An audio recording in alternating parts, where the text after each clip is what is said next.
Pour ne rien manquer, abonnez-vous maintenant.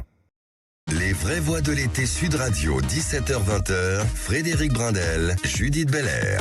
Les vraies voix de l'été du lundi. Voilà, bonjour cher Frédéric. Bonjour à tous, bonjour Judith.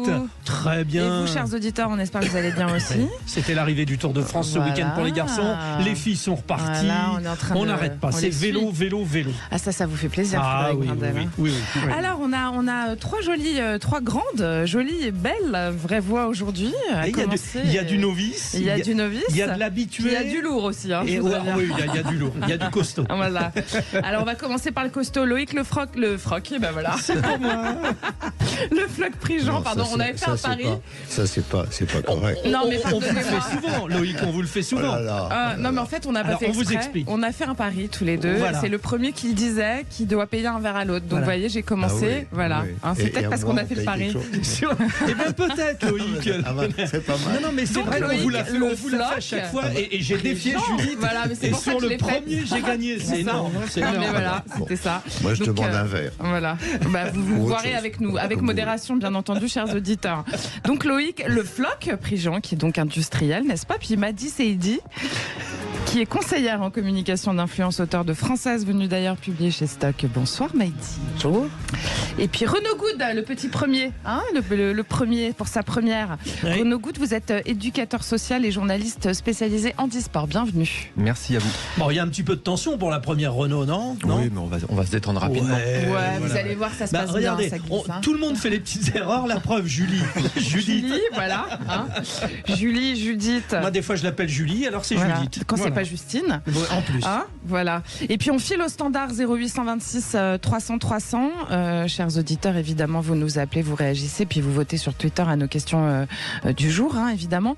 Et nous sommes avec Basile qui nous appelle de Rouen en Seine-Maritime. Bonjour Basile. Bonjour. Comment Bonjour, allez-vous Basile. Vous allez bien Basile? Très bien, et vous? Ah Vous bah êtes oui, sûr, vous êtes avez sûr perdu là. Oui, vous avez entendu en double, c'est pour ça. C'est Non parce mais que c'est parce on est qu'on- deux. ouais, c'est ça. S'il y a une voix un peu plus grave que l'autre, c'est que c'est moi. Et puis voilà. Alors, Basile. vous êtes venu sans votre bande, hein, évidemment, bien sûr. Oui. Eh oui. Voilà, c'est fait comme Bon, ça. C'est... savez-vous. D'accord. Bah je ne sais pas. Peut-être Vous avez d'ailleurs vu, qu'il y a je toute sais la pas bande si- Je suis derrière. pas sûre que j'ai rigolé là. Bon, alors Basile, il y a deux questions qu'on pose sur Twitter aujourd'hui. On va vous demander de répondre un peu succinctement et puis évidemment on va revenir dessus après. Hein. Donc la première question du jour, Basile, c'est en Suède, il y a eu un autodafé. Hein. Vous savez, c'est brûler des livres. Ils ont brûlé en l'occurrence le Coran.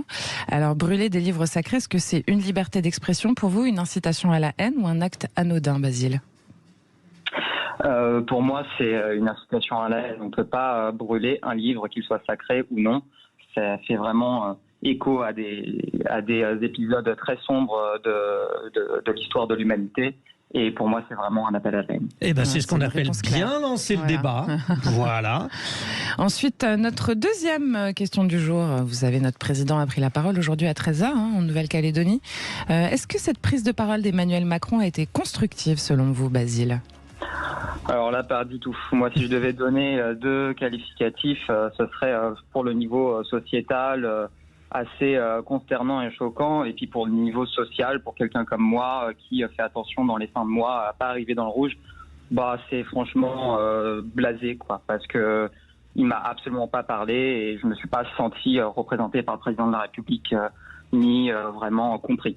Bon, nous verrons si les auditeurs Voilà, de c'est Sud deux Radio réponses assez partagent votre opinion. Voilà, on il y va a voir une ça consultation au fur et à mesure. sur le compte Twitter qui a toujours le petit. Oui, il y a encore le petit Il y a oiseau encore bleu. l'oiseau, ouais. Mais ça va C'est changer. The X, Non, pas tout de The suite. X. Ouais, pas tout de suite. hein, Bientôt, Loïc, le bientôt. floc On nous Prigent, l'annonce sans arrêt, mais Ouais. l'oiseau Bah, là, est en tout toujours cas, là. il a un nom, hein, maintenant, le Ouais. nouveau réseau. Ouais, Ouais.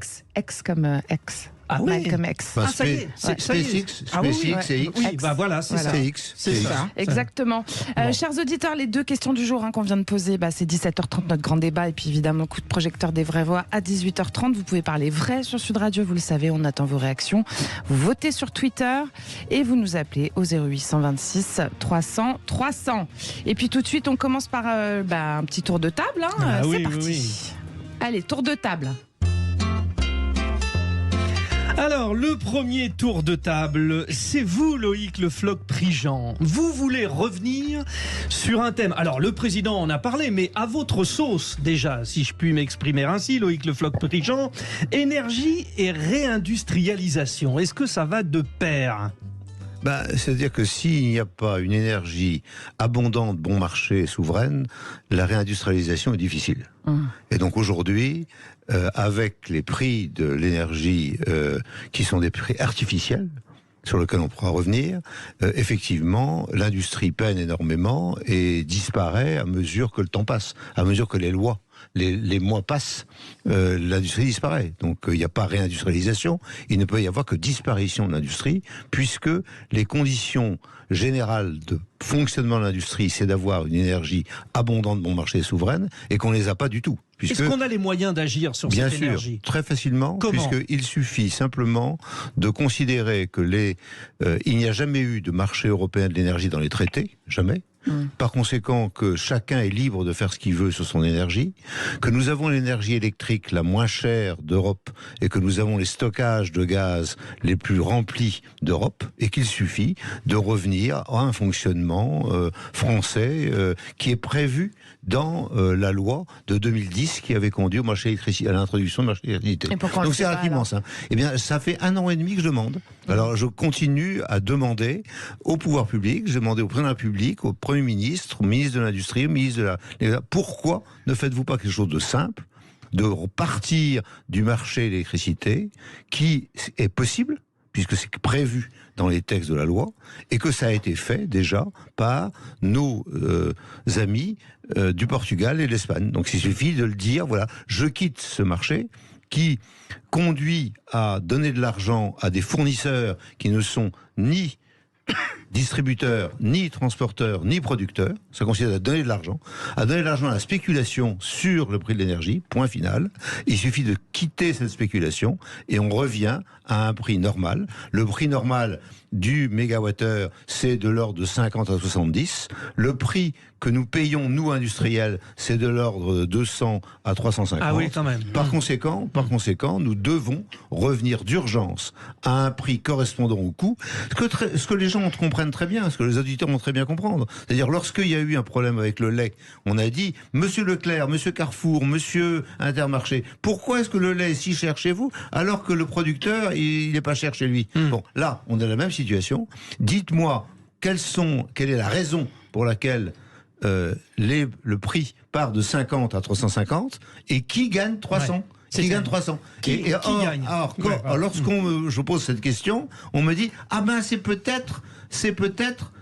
Non, c'est pas peut-être. C'est votre métier à vous, gouvernement, de dire comment on passe de 50 à 350 et qui gagne l'argent correspondant entre le coût et le prix. Comme autrefois, il a fallu demander à Monsieur Leclerc, Monsieur Carrefour et Monsieur Intermarché comment on passait du prix du lait au coût réel du lait. Voilà, Madi Saïdi, revenir à un prix qui correspond au coût, finalement, c'est ce que dit Loïc Le Floch-Prigent. Comment ça se fait, selon vous, que c'est pas fait, en fait? À vrai dire, c'est impressionnant, puisque si c'est si simple, j'ai beaucoup de mal à comprendre pourquoi on n'en sort pas. Oui, c'est ça, c'est la question qu'on se pose tous. On n'y comprend rien. Ouais. Et c'est vrai que le coût de l'énergie, a priori, est à des coûts très bas. On n'arrive pas à comprendre. D'ailleurs, on nous annonce déjà au 1er août une nouvelle hausse d'énergie.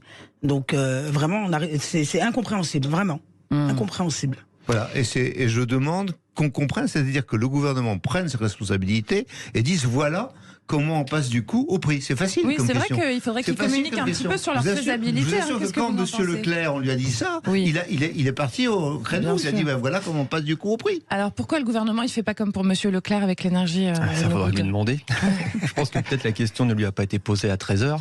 Moi je vais pas rentrer dans les détails comme Monsieur Le Floch-Prigent qui est un expert. Ce qui est sûr, c'est qu'on a du mal à comprendre comment... Déjà on a du mal à s'y retrouver, moi personnellement, EDF, Engie, Total Energy... Ah oui, il y a ça. Quel est le mieux, quel est le moins bon, quel est le moins cher, quel est le plus cher, les abonnements, bref. Il nous dit choisissez, mais on sait pas. Voilà. Je regarde même plus. C'est très compliqué. Ensuite, c'est vrai que depuis la guerre en Ukraine, on a compris que c'était lié à cela, que l'énergie augmentait énormément. Est-ce que vraiment c'est la seule raison?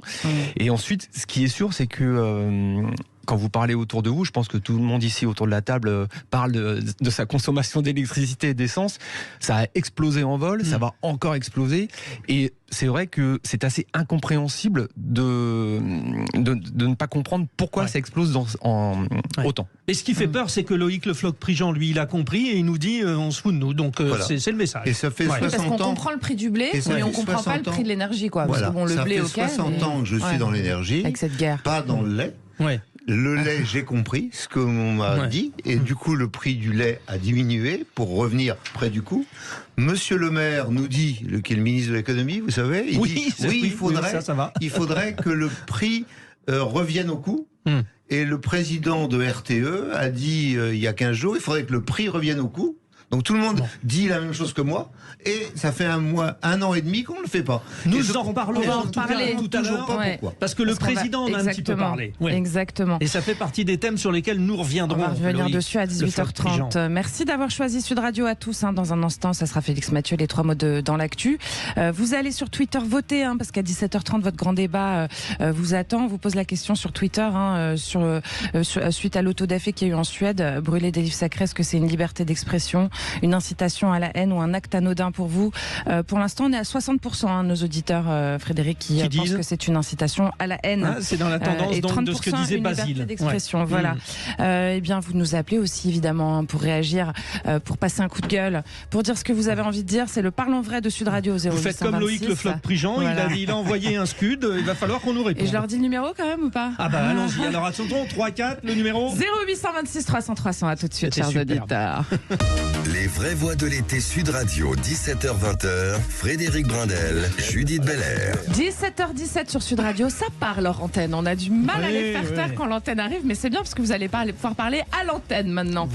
Voilà. Alors, 0826 300 300, chers auditeurs, vous nous appelez, vous réagissez. On est là pour vous. Zach vous attend au standard si vous voulez échanger avec nos vraies voix, bien évidemment. Et puis, on rappelle les vraies voix, les 3 vraies voix, parce qu'il y a du nouveau quand même. Alors, il y a Madi Saïdi, bien sûr, une habituée. On la connaît bien sûr. Conseillère en communication quand même. Il y a Loïc Le Floch-Prigent. Voilà, vous l'avez bien dit. Attention, vous allez payer la deuxième tournée. Et puis Renaud Goutte qui fait ses débuts. Social. Voilà. Et journaliste handicapé, spécialisé en handisport. Voilà. Et puis les 3 mots dans l'actu de Félix Mathieu, c'est tout de suite. Les vraies voix Sud Radio. Vos 3 mots du jour, Félix Mathieu, c'est les mêmes. L'ordre et l'ordre. Oh, il y a un jeu de mots là-dessus. C'est la leçon des émeutes selon Emmanuel Macron. L'ordre et l'ordre depuis la Nouvelle-Calédonie. Le chef de l'État a pris la parole dans les journaux de 13h, 10 jours finalement après le 14 juillet. À suivre aussi la voix de Jane Birkin interprétant la javanaise sur le passage de son cercueil tout à l'heure. Dernier hommage de la France avec un grand écran, une foule et aussi beaucoup de célébrités. Les vraies voix Sud Radio. C'est pas de politique. Alors parmi les changements, le ministre de l'Intérieur, le ministre de l'Intérieur est avec moi ici à Nouméa. Alors voilà, l'avantage avec 3 secondes de décalage, c'est que les intervieweurs se retrouvent bien attrapés pour rebondir. Le président Macron, c'était bizarre. Président Macron, répondait tout à l'heure aux journaux de 13h des 2 premières chaînes en direct depuis Nouméa. Sa prise de parole avait été repoussée au moment du 14 juillet après la fin des 100 jours d'apaisement et d'émeutes. Justement, le chef de l'État en a appelé à la responsabilité des parents des émeutiers. Cette violence qu'on a vue, qui a conduit à brûler des écoles, des mairies, des gymnases, des bibliothèques, puis qui est devenue une violence de pillage, elle est le fait au fond de certains de nos compatriotes qui sont extrêmement jeunes, qui étaient parfois manipulés par d'autres, parce qu'on a ensuite eu des choses plus organisées. La leçon que j'en tire, c'est l'ordre. La deuxième, c'est que notre pays a besoin d'un retour de l'autorité à chaque niveau, et d'abord dans la famille. Et donc, c'est tout le chantier que je veux pouvoir ouvrir à la fin de l'été, celui de l'autorité parentale. C'est que beaucoup de ces jeunes, c'est pas l'éducation nationale, c'est encore moins la police qui peut régler le problème. Il faut le traiter à la cause. Emmanuel Macron a aussi de nouveau justifié son choix de maintenir Elisabeth Borne à Matignon. Il n'y a pas de majorité de rechange, a-t-il expliqué, soulignant que le gouvernement arrive, bon an mal an, à légiférer même avec une majorité relative. Interrogé aussi sur les propos du directeur général de la police nationale qui regrette l'incarcération de 3 policiers à Marseille pour violence. Nul en République n'est au-dessus de la loi, rétorquait le chef de l'État. Bon. Nul n'est au-dessus de la loi. L'ordre. 3 mots, ça, c'est pas mal à savoir que ça nul me fait n'est au-dessus de la loi. penser au film La Zizanie avec De Funès. Mon programme, le plein emploi. Voilà. Alors, l'ordre, Loïc Le Floch. Putain, pardon. Oh là là. La deuxième totale. tournée, C'est un festival. On va la Mais faire C'est la courte deuxième. maintenant. On va Mais la faire Judith, c'est courte. un festival. Judith, on va la faire courte. On prend Loïc. Je vous appelle Loïc pendant toute uniquement. l'émission. Ah, comme en Afrique. Non, mais j'aurais pas dû faire ce pari. Non, mais comme en Afrique. c'est plus Non, on simple, est tranquille. Avec Loïc, on est tranquille. Pardonnez-moi. Alors, Loïc, Alors, donc. on va pas aller plus loin. L'ordre, nous dit le président. Écoutez, moi, je serais assez d'accord avec le chef de la police. C'est-à-dire que à un moment, il faut savoir ce qu'on veut. Hein, c'est-à-dire qu'on ne peut pas avoir des policiers qui sont canardés et qui réagissent, et de l'autre, à un moment, parce qu'il y en a un ou plusieurs qui déraillent, on les traite pire que les gens qui ont canardé. Alors rappelons, hein, le directeur de la police, Monsieur Vaux, qui dit ce matin, tant qu'il n'y a pas eu de procès, il n'y a aucune raison de mettre un policier en prison. Vous dites oui? Je dis oui, clairement. Et je considère qu'en plus, les policiers sont en danger en prison, compte tenu de ma connaissance de la prison. Et je pense que c'est une erreur fondamentale. Voilà. Que c'est vrai pour le précédent, celui de la semaine précédente, et c'est vrai pour celui-là. Je pense que c'est une erreur. Il faut les gens qui sont en fonction peuvent avoir commis des fautes graves, très bien. On peut très bien les mettre chez eux et protéger surtout leur famille. Bracelet électronique, éventuellement. C'est un élément très important, protéger les familles et protéger le policier. Et puis on attend l'instruction et ensuite ils sont sanctionnés s'ils sont sanctionnés. Mais disons que je ne conçois pas que l'on continue dans cette voie sans difficulté très importante avec l'ensemble des policiers, et je dirais à juste titre. Réaction. Dit oui. Quid de la détention provisoire finalement, parce que la plupart des gens qui sont mis en examen, souvent ils font de la détention provisoire, souvent ils la font en prison directement. Pourquoi est-ce que ça serait non, pas différent la plupart, pour les policiers? vous avez tort de dire ça. Très peu de gens qui sont en condamnés. Situation, donc qui sont condamnés, qui sont mis en examen, très peu de gens sont en détention provisoire. Très peu de gens. Ils sont sous bracelet en général, c'est ça que vous dites? Il y en a énormément qui sont en bracelet, énormément. Non, c'est très peu de gens. Donc, ordre, ça passe par ça déjà, renforcer le pouvoir de la police? Ordre. Il est beau ce scriptique, mais j'ai l'impression qu'en fait le président découvre qu'il y a une crise de l'autorité. Il la découvre tellement que c'est à la rentrée qu'il va travailler dessus. Il y a longtemps qu'il y a une crise de l'autorité dans ce pays. Il y a longtemps qu'il y a un vrai problème entre la justice, la police, la manière dont on condamne les gens. Alors c'est vrai que moi j'ai été assez surprise de voir qu'un policier, il y a quand même une présomption d'innocence. Alors qu'on lui mette un bracelet électronique peut-être, le mettre en prison comme ça, alors après évidemment on peut peut-être le mettre à l'isolement, j'en sais rien, mais c'est vrai que moi ça me choque. Moi je viens d'un territoire qui est la Seine-Saint-Denis et je peux vous dire les gamins, ils vont en détention qu'il y a beaucoup de cas où les gamins et même les plus âgés devraient aller en détention provisoire et ils n'y vont pas. Ils n'y vont pas. Donc je trouve que quelque part il y a un bémol sur la question de l'insécurité, mais aussi sur la question de la présomption d'innocence. Renaud. Déjà, moi, j'aurais tendance à dire du cadre, et non pas de l'ordre. C'est pas du tout la même chose. Ensuite, faire porter la misère sociale sur la responsabilité des parents, je trouve ça un petit peu facile, même si il peut y avoir une autorité parentale qui est défaillante. Après, je crois que quand un gamin à 23h, il a envie de sortir, quelle que soit votre classe sociale, s'il a envie de le faire, il le fait. Ensuite, il peut y avoir des facteurs en amont qui lui font penser que c'est bien, que c'est moins bien, que c'est autorisé, que c'est pas autorisé. Mais à 15-16 ans, si on a envie de faire ce qu'on veut, peu importe l'autorité parentale. Ça, bien sûr, c'est mon avis. Concernant le policier, je vais pas me mettre à la place de la personne qui l'a mis en préventive. Je pense qu'il y avait peut-être d'autres choses à faire. Maintenant, le policier est un citoyen lambda, comme n'importe quel jeune. Donc qu'il fasse de la préventive, peut-être que le juge a jugé ça nécessaire. Maintenant, ce qui est sûr, c'est que ne passer qu'une nuit en prison, ne serait-ce qu'une nuit, c'est pas du tout la chose à faire, qu'on soit délinquant, policier ou autre. Autre sujet, Félix Mathieu, la France dit adieu à Jane Birkin, son anglaise préférée. Et oui, beaucoup de stars, mais pas que, une foule réunie pour dire adieu à l'ex-fan des 60s, avec même un grand écran. Le cercueil est reparti de l'église Saint-Roch à Paris, accompagné par la voix de Jane Birkin avec la javanaise.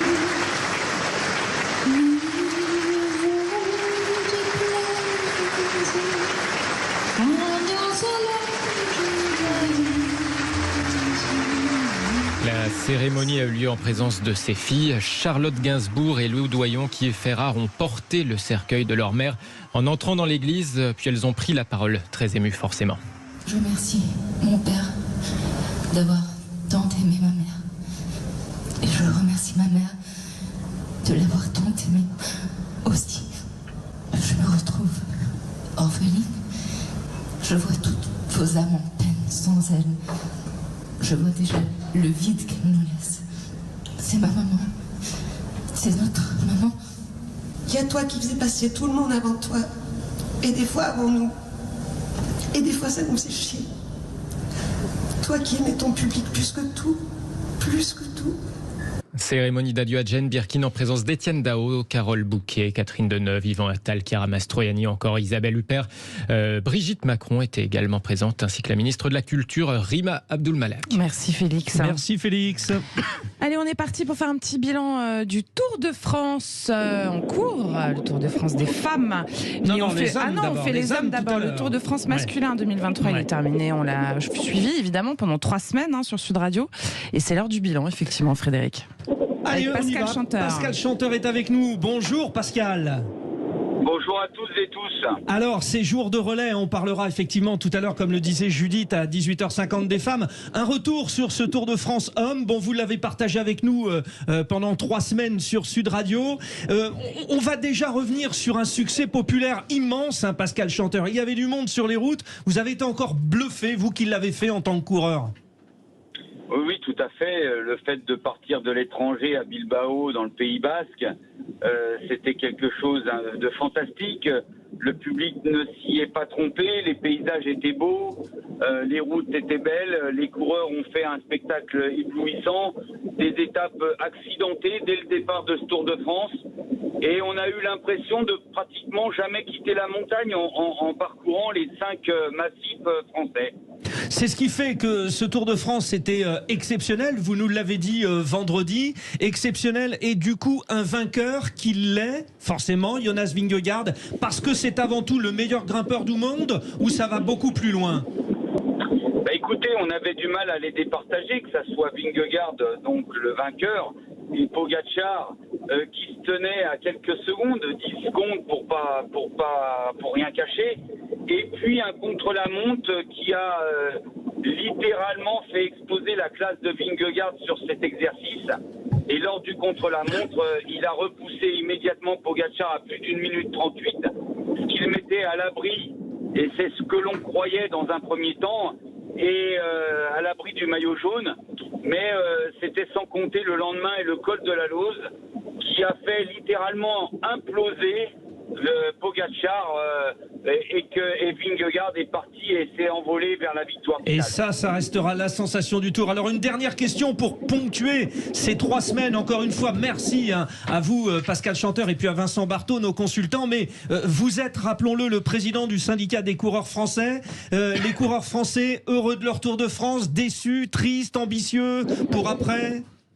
Eh bien écoutez, on commençait le Tour d'une manière exceptionnelle avec la victoire de Victor Lapay, en sachant que dès le premier jour, il était capable déjà de montrer toute sa détermination et sa classe. Il a gagné la 2e étape et puis c'est vrai qu'après, on reste un petit peu sur notre faim parce qu'on espérait un podium par David Gaudu, les coureurs de la Groupama FDJ. Et ce podium s'est envolé au fil des journées. Mais si on peut s'accrocher à quelque chose, c'est ce fantastique baroud d'honneur de Thibaut Pinot. C'était beau, ouais.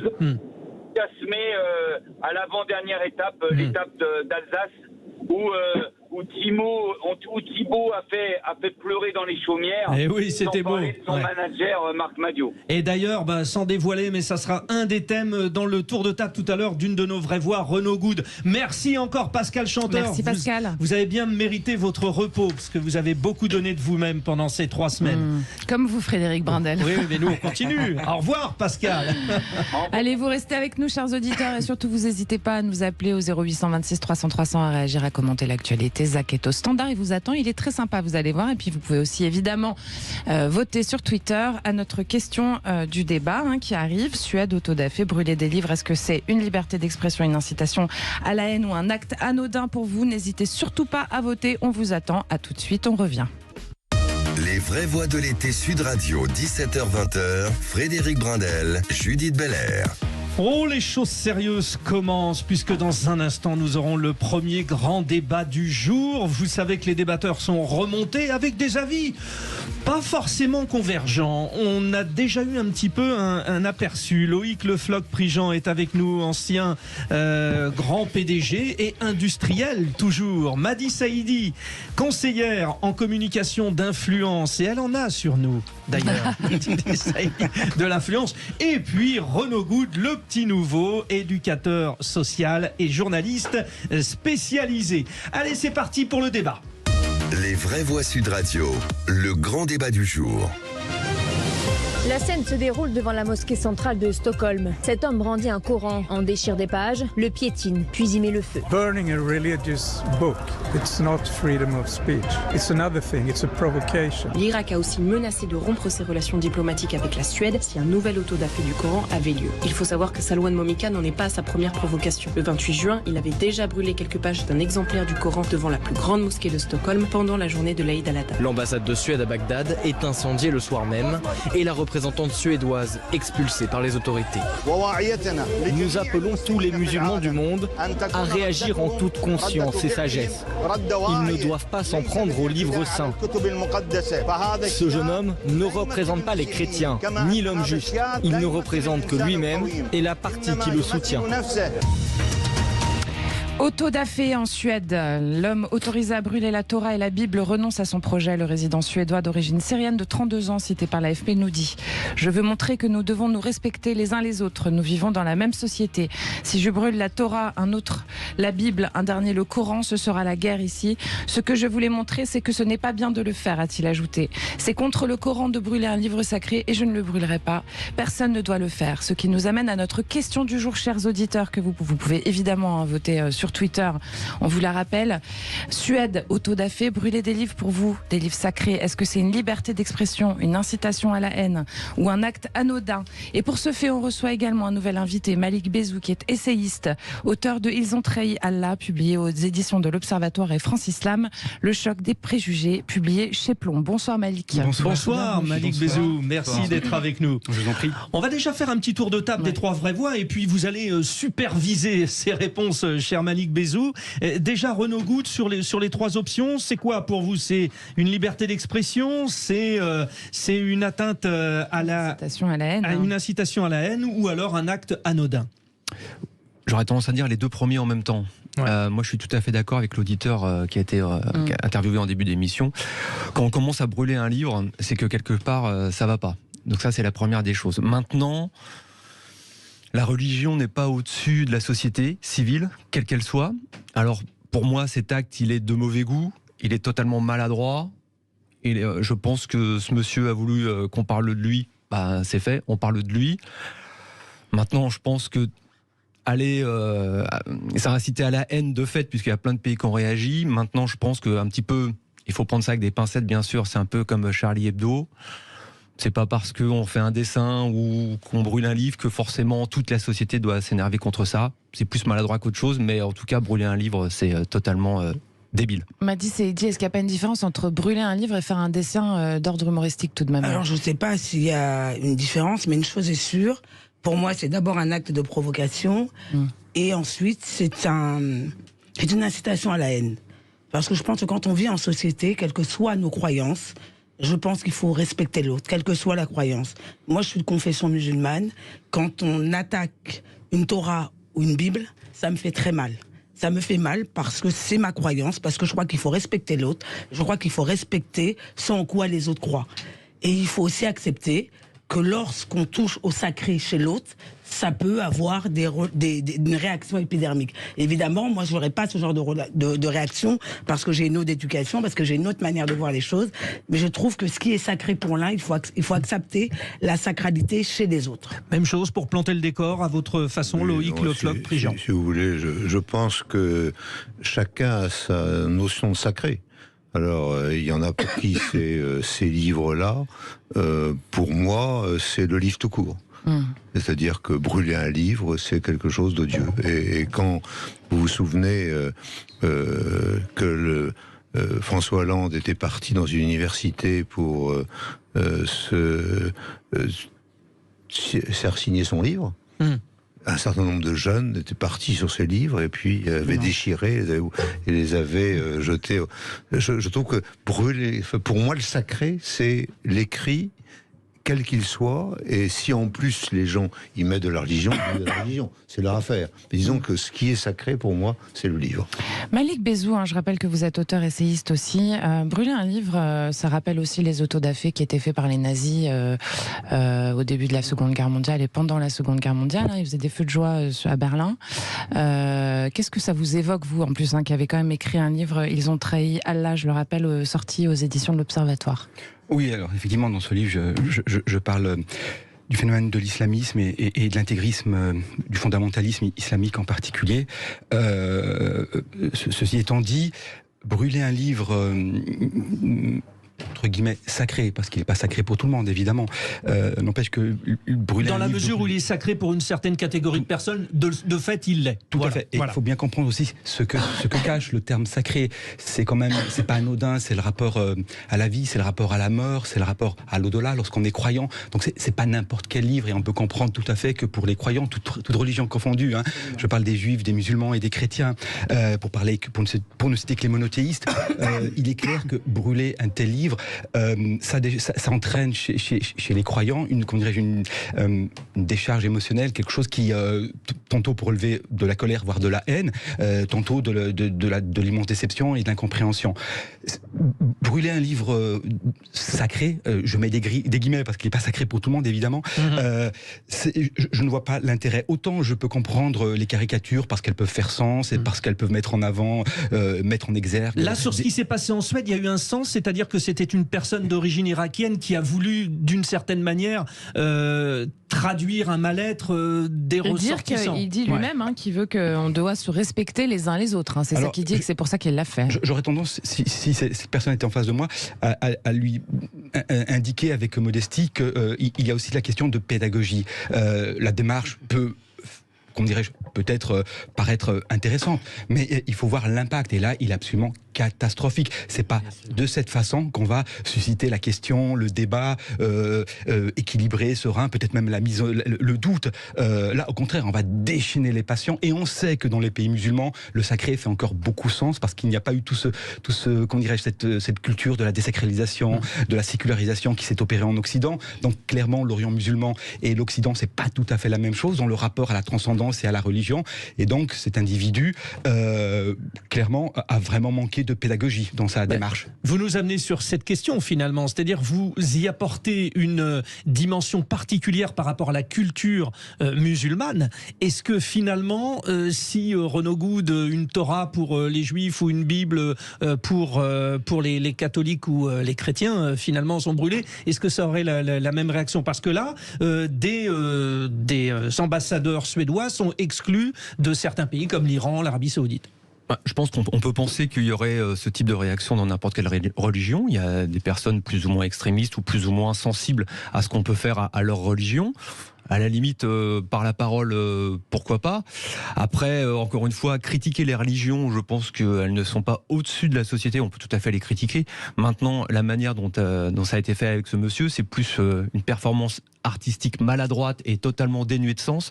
Je vois pas tellement où est le message. Surtout que il porte quoi derrière lui? Est-ce qu'il veut mettre des gens avec lui pour un message particulier? J'ai pas tellement l'impression. Donc c'est très très maladroit. C'est totalement bête et méchant. Voilà. Il faut faire attention dans ce qu'on met dans une performance artistique. Enfin, pour moi, c'est pas une performance artistique. Non, mais c'est totalement nul. C'est pas comme ça qu'il l'a défini. Voilà, il l'a pas défini comme ça. Pour moi, c'est un acte de provocation et honnêtement, ça rapporte rien au débat. Ça rapporte rien à la question de la sacralité ou de la religion. Et effectivement, en fonction de là où on se trouve dans le pays musulman, parce que là, quand on est au Moyen-Orient, évidemment, c'est différent.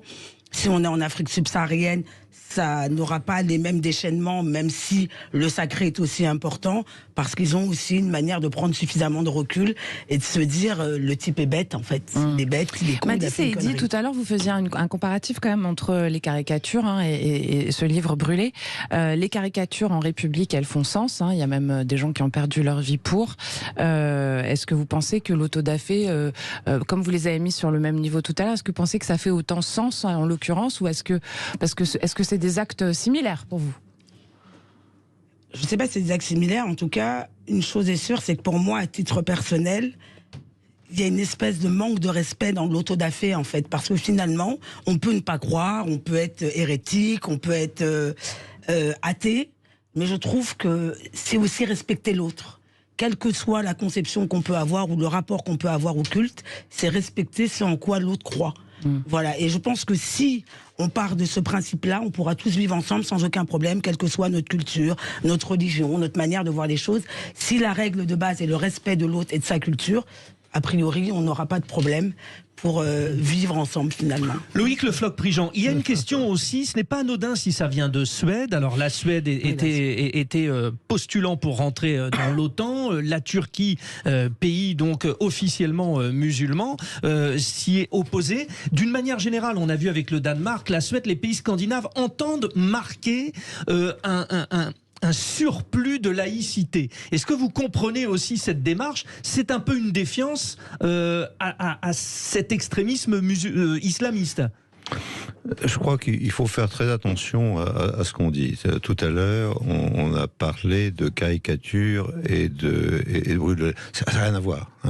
C'est-à-dire que respecter un livre sacré, c'est une chose. Ensuite, dire j'ai envie de me moquer de la religion et de la façon dont elle est exercée, ça c'est quelque chose qui n'est pas irrespectueux, c'est au contraire reconnaître l'existence de la religion et dire mais elle a quand même des aspects qui ne sont pas corrects. Sauf que Loïc Le Floch-Prigent, vous savez que dessiner une caricature de Mahomet, c'est aussi un acte contre le sacré d'une religion. Oui, mais là on aurait je ne peux pas moi l'admettre. C'est-à-dire je considère que si ce que j'ai dit sur brûler un livre d'une façon générale, brûler un livre sacré est quelque chose qui est irrespectueux. Le fait de vouloir se moquer d'une religion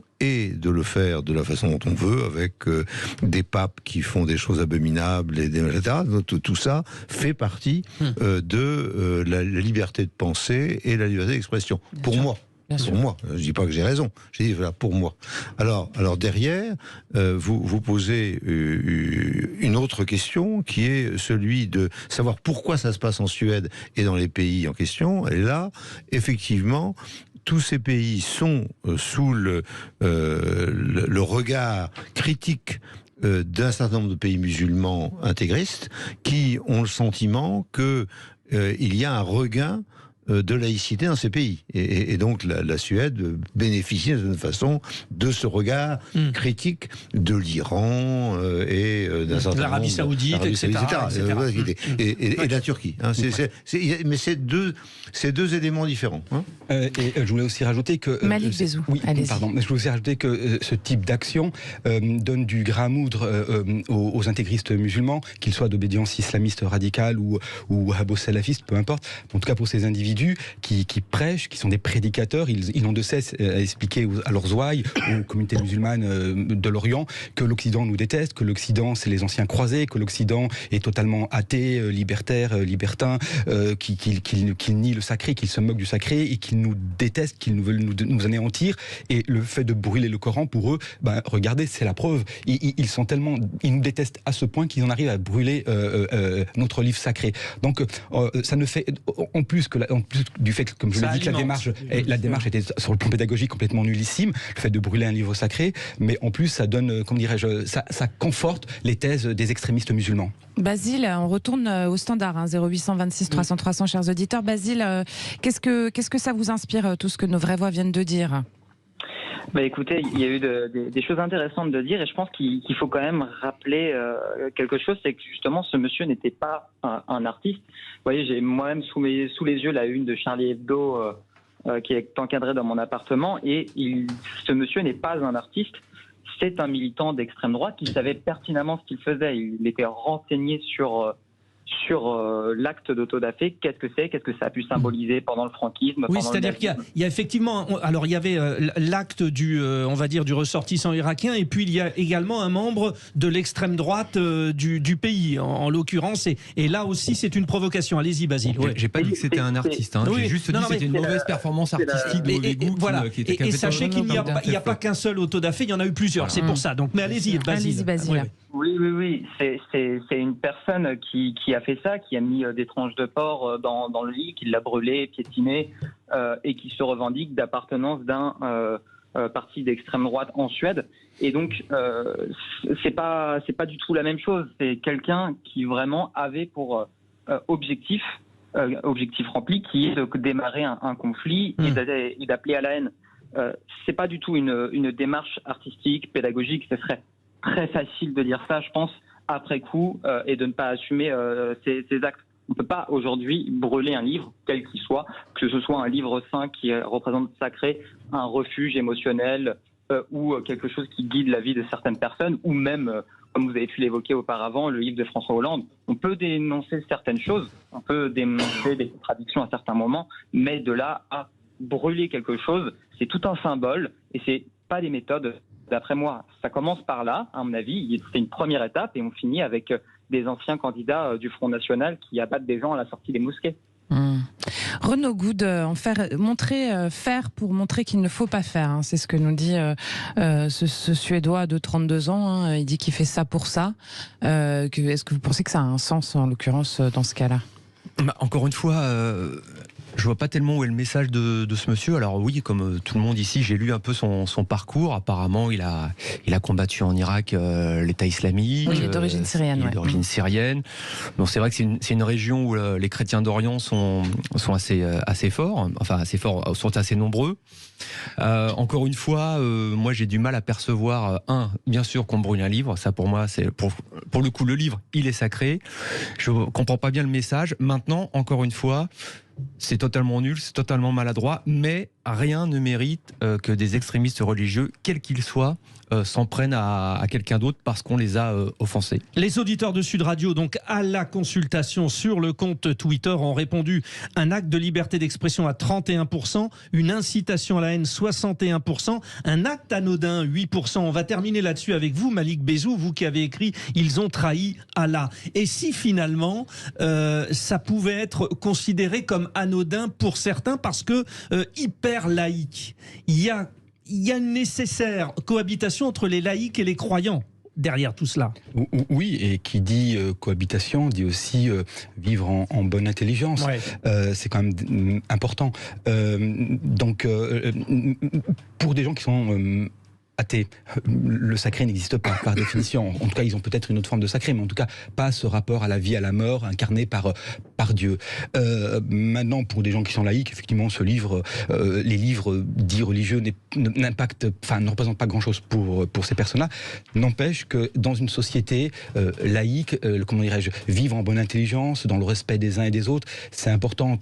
Verser dans les actes extrémistes qui n'apportent strictement rien. Et on sait aussi qu'il y a une réalité humaine, la radicalité existe, ça ne veut pas dire qu'il faut se soumettre et baisser les yeux et s'incliner, non. Mais en tout cas, commettre de tels actes qui n'apportent strictement rien en termes de pédagogie, et moi je le dis et je ne cesse de le dire, ce n'est pas comme ça qu'on va défaire les thèses des tenants de l'intégrisme islamique. On va les défaire par de l'argumentation, par une approche scientifique, rationnelle, en démontrant simplement que leur thèse ne tient pas la route. Mais en allant brûler des livres sacrés, on fait que, comment dirais-je, renforcer le camp des extrémistes musulmans. Et donc, en termes d'intelligence et de cohabitation, c'est pas l'idéal. Merci Malik Bézou. Merci beaucoup.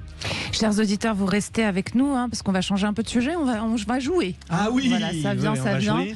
Notre cher Frédéric Brindel vous a concocté des questions pour le quiz. Et Basile va choisir son coéquipier ou sa coéquipière. Voilà. Et puis vous nous appelez évidemment, vous continuez à nous appeler, à réagir au 0800 26 300 300. On est là, on bouge pas, on vous attend. À tout de suite. Les vraies voix de l'été Sud Radio, 17h-20h, Frédéric Brindel, Judith Belair. Les vraies voix de l'été qui vont jouer, juste pour vous, chers auditeurs, vous nous appelez au 0800 26 300 300 pour participer, pour commenter, et puis pour jouer avec nous aussi quand vous le souhaitez. Nous sommes avec Basile. Basile, vous êtes toujours avec nous? Tout à fait. Et vous êtes rouennais? Oui, Seine-Maritime, important, voilà. La précision géographique pour Frédéric Brindel. Allez-y. On lui rappelle les trois vraies voix. Bah justement. Donc, Renaud Good, Madi Seydi et Loïc Le Floch Prigent, n'est-ce pas? Vous choisissez qui, Basile? Madi. Allez, Madi. Donc Basile et Madi contre Loïc et Renaud. Tout de même. Il y a deux équipes. Donc l'équipe A c'est Basile et Madi. L'équipe B c'est Loïc et Renaud. Une question à chaque fois. Les meilleurs ont gagné. Ceux qui ont répondu, évidemment. C'est parti. Allez, c'est parti. Question A. Alors, quelle île européenne indépendante est composée d'une partie de langue grecque et d'une autre turque? Alors, Madi et Basile. Île européenne indépendante. Attendez, l'équipe B. On va te parler, nous. Ah non, pas tout de suite. Après. Basile. Pour l'instant, l'équipe A. Je leur donne un point. Non. Madi, une fois, deux fois, trois fois. Basile. Vous l'avez, Basile? Chypre, qui a dit Chypre? Allez, donc c'est pour l'équipe B, donc ça vous fait. Non, mais ça, c'est pas moi qui l'ai dit. Basile n'a pas répondu, donc c'est Loïc. Il faut attendre un petit peu, Loïc. Mais qu'est-ce que c'est cette histoire de j'avais envie de leur donner la réponse? Vous avez peut-être une barbe blanche, mais vous n'êtes pas encore Père Noël. Oui, on se détend. Moi, je suis le petit nouveau, mais j'écoute. Et dans ma tête, je pensais à James, Chypre, j'arrive pas à trouver. Voilà, donc c'est Chypre, capitale Nicosie, membre de l'Union européenne. Donc ça fait 2-0 pour l'équipe B à qui je pose la question. C'est parti. Donc là, Loïc et Renaud répondent. Attention, comment s'appelle le partenaire de Vladimir Poutine, le président biélorusse? Loïc, vous l'avez? Loubachenko. Dites. Loubachenko. Non, c'est pas Loubachenko. Lyushenko? Non. Alors vous ne l'avez pas. Madi. Loukachenko. Madi qui égalise. Deux partout. Loïc, vous avez fait exprès? Oui. En fait, vous avez envie qu'il gagne. Envie qu'on gagne. Non, mais c'est pas drôle. Bon, et Basile, vous avez égalisé grâce à Madi. Mais vous intervenez, Basile, on est d'accord. Vous n'hésitez pas, Basile. Je m'avais pas entendu à la première, mais... Bon, alors donc équipe A maintenant, Basile et Madi. C'est parti. La première dame de quel pays va rencontrer Brigitte Macron demain, mardi 25 juillet? Madi. Vous l'avez, Madi. Basile, vous dites quoi, Basile? Ah, je ne l'ai pas. Vous ne l'avez pas. Madi non plus. L'équipe B, alors? No good. Moi, je ne l'ai pas. Loïc? Je m'occupe pas de Madame Macron. Je le dis alors. Allons-y. C'est Jill Biden qui est attendue à Paris pour une cérémonie célébrant le retour des États-Unis dans l'UNESCO, chers amis. On reste à 2-2. La question 2B donc pour Renaud et Loïc. Attention, top. Quel nageur français a remporté le titre mondial du 404 nage en pulvérisant le record du monde de Michael Phelps? Léon Marchand. Léon Marchand, très bien. Est-ce que vous avez le record précis? 4-0-1 et quelques, le 4-0-3. 4-0-2-50 contre 4-0-3-84. J'étais pas loin. Oui, mais bon, lui, il l'a écrit. Alors, ça fait 3-2 pour l'équipe B. Allez, troisième et dernière question. Pour l'équipe A. Troisième question. Quel chef d'État a rassemblé une vingtaine de pays pour promouvoir un nouveau mode de coopération entre pays d'immigration et pays d'émigration? Madi ou Basile? Quel chef d'État? Dites le pays déjà. Attendez, Loïc. J'aurais bien dit le Royaume-Uni. Non, c'est pas le Royaume-Uni, Madi. Madi, c'est un retour de vacances, Madi. Oui. Attention, vous passez à l'équipe B, Loïc. L'Italie, Mélanie. Oui. Oh là là, alors là, ça fait 2 points en plus, donc ça fait 5-2. Et il reste la dernière question. Allez, ce qu'on appelle se faire écraser. Pour l'honneur, Renaud et Loïc, attention. Qu'est-ce que le réseau social Twitter a mis en place pour ses abonnés ce samedi? Il en met des choses en place, Il a changé son logo? Non, oui, enfin ça, mais qu'est-ce qu'il a mis en place? Une fois, deux fois, l'équipe A pour l'honneur, Madi et Basile. On va pouvoir monétiser, c'est ça? Oui, mais plus précisément, Basile, qu'est-ce qu'il y a comme limite? Le nombre de... Le caractère? Non, le nombre maximum de messages privés. Voilà. Nous applaudissons Renaud Good et Loïc Le Floch Prigent qui s'imposent. Basile, vous aviez la passe pourtant, hein? Ouais. Tranquille, le chat. Allez, Sud Radio, il est 17h59, vous restez avec nous, hein, le programme qui suit pour vous, chers auditeurs, nos éditorialistes et le tour de table de l'actu des vraies voix. Puis n'oubliez pas, à 18h30, l'heure du coup de projecteur des vraies voix, le débat. Je vous rappelle la question qu'on vous pose sur Twitter. Surtout, n'hésitez pas à aller voter. N'hésitez pas aussi à nous appeler 0826 300 300. La question, suite à la prise de parole de notre président au JT de 13h en Nouvelle-Calédonie, la prise de parole d'Emmanuel Macron a-t-elle été constructive? Vous avez la parole. Parlons vrai sur Sud Radio. À tout de suite. Les vraies voix de l'été Sud Radio, 17h-20h, Frédéric Brindel, Judith Belair. Comment voulez-vous que je sois sérieuse avec celui-là? Nos vraies voix sont sérieuses, par exemple. Madi Seidi, conseillère en communication d'influence. Ou Renaud Good, éducateur social et journaliste spécialisé en e-sport. Et que dire de Loïc Le Floch Prigent, industriel. Il est sérieux, Loïc. Il est sérieux, c'est vrai? Vous êtes sérieux, Loïc? Ça m'arrive. Dit-il d'une voix suave. Chers auditeurs, n'hésitez pas à voter sur Twitter. On vous rappelle la question de notre coup de projecteur qui vient tout à l'heure à 18h30. Suite à la prise de parole de notre président dans le JT de 13h en Nouvelle-Calédonie, est-ce que cette prise de parole a été constructive? Vous n'hésitez pas à nous rappeler au 0826 300 300 pour donner votre opinion. Et vous ne faites pas 100% non, les auditeurs. Essayez de jouer le jeu. Ça, ils font ce qu'ils veulent. Oui, c'est vrai, vous faites ce que vous voulez. Voilà. Et puis tout de suite, qu'est-ce que ça fait? Ça fait du clic sur les réseaux. Les vraies voix Sud Radio, ça fait du clic sur les réseaux sociaux. Eh bien, cher Félix Mathieu, le top clic du jour parmi les sujets les plus commentés ce soir, on y revient évidemment à l'interview d'Emmanuel Macron dans les JT de 13h et notamment les passages où le chef de l'État distribue des bons points. Un bon point par exemple pour la chef du gouvernement tout fraîchement reconduite, Elisabeth Borne. Même si bon... Il y a eu parfois des jours avec, il y a eu aussi des jours sans. J'ai toujours été en tout cas aux côtés et avec nos compatriotes durant ces 100 jours. Mais oui, le gouvernement a avancé, décidé, fait passer des textes, été efficace, ce qui justifie ce choix de confiance pour Madame la Première ministre. Madame la Première ministre à qui il avait demandé d'élargir la majorité présidentielle. Résultat, la Première ministre a essayé. Bah oui, et c'est déjà ça, c'est comme dans le sport, c'est important d'essayer, de participer. Allez, autre bon point, Gérald Darmanin félicité pour les émeutes, pour la gestion des émeutes par le ministère de l'Intérieur. Ce sont des violences, elles sont absolument inqualifiables parce que nous avons vu des scènes qui ont heurté tous nos compatriotes. C'est le retour à l'ordre qui a prévalu. Et je veux ici féliciter le ministre de l'Intérieur, nos policiers, nos gendarmes, nos sapeurs-pompiers qui, avec beaucoup de courage, durant ces 4 nuits d'émeutes, ont été là.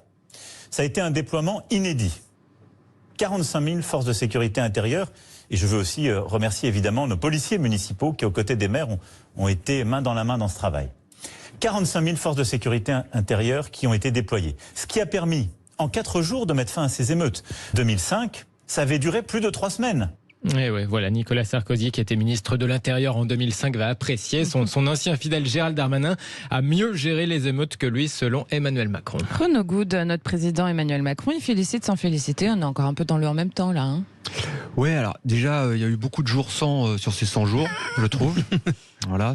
Ensuite, moi je trouve que le président Macron, il est un peu en décalage, comme la retransmission de sa interview télévisée.